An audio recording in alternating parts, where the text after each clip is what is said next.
আমার পেঁয়াজ চিংড়ি, এবার নামিয়ে দেবো। রান্নাঘরে সবাইকে স্বাগত। আবারও আমি নিয়ে চলে এসেছি নতুন একটা রেসিপি নিয়ে। আজকে আমি বানাবো এই কুচো চিংড়ির পেঁয়াজ চিংড়ি। আমি চিংড়ি মাছগুলো কেটে ধুয়ে পরিষ্কার করে নিয়েছি। দেখুন, আমি এখানে 500 চিংড়ি মাছ ছাড়িয়ে নিয়েছি, যা হয়েছে সেটাই এখানে নিয়ে নিয়েছি।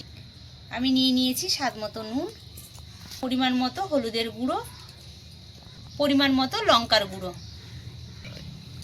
নিয়ে নিয়েছি আদা কুচি, এখানে 5-6টা বড় বড় রসুনের কোয়া কুচিয়ে নিয়েছি, মিডিয়াম সাইজের 2টো পেঁয়াজ কুচিয়ে নিয়েছি, সেটাও দিয়ে দিলাম।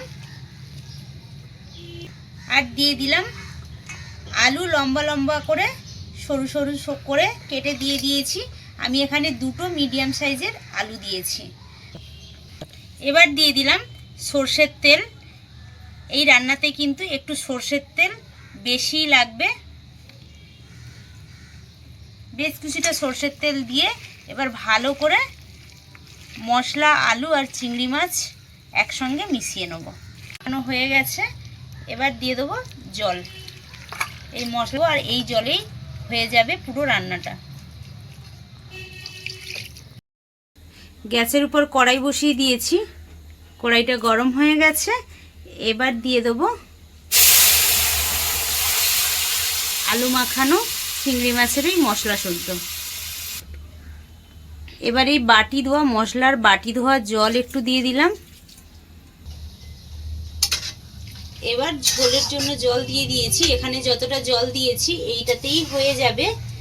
ফোটার জন্য দেবো কিছু সময়। হয়ে গেছে আমার পেঁয়াজ চিংড়ি, দেখুন কত সুন্দর হয়েছে। এবার নামিয়ে দেবো। প্রায় 15 থেকে 20 মিনিট ভালো করে ফুটিয়ে নিয়েছি।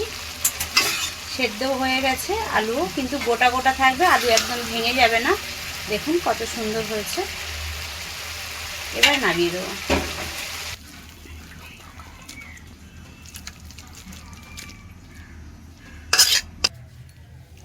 এত সুন্দর গন্ধ বেরিয়েছে আর দেখতেও দারুণ হয়েছে, খেতেও সুন্দর হবে। আপনারা এরকমভাবে বাড়িতে একবার বানিয়ে খাবেন আর কমেন্টে জানাবেন কেমন হয়েছে। আর যদি আমার এই রেসিপি আপনাদের ভালো লেগে থাকে তাহলে অবশ্যই আমার চ্যানেলটিকে সাবস্ক্রাইব করে আমার চ্যানেলটির পাশে থাকবেন। আসছি আবার একটা নতুন রেসিপি নিয়ে।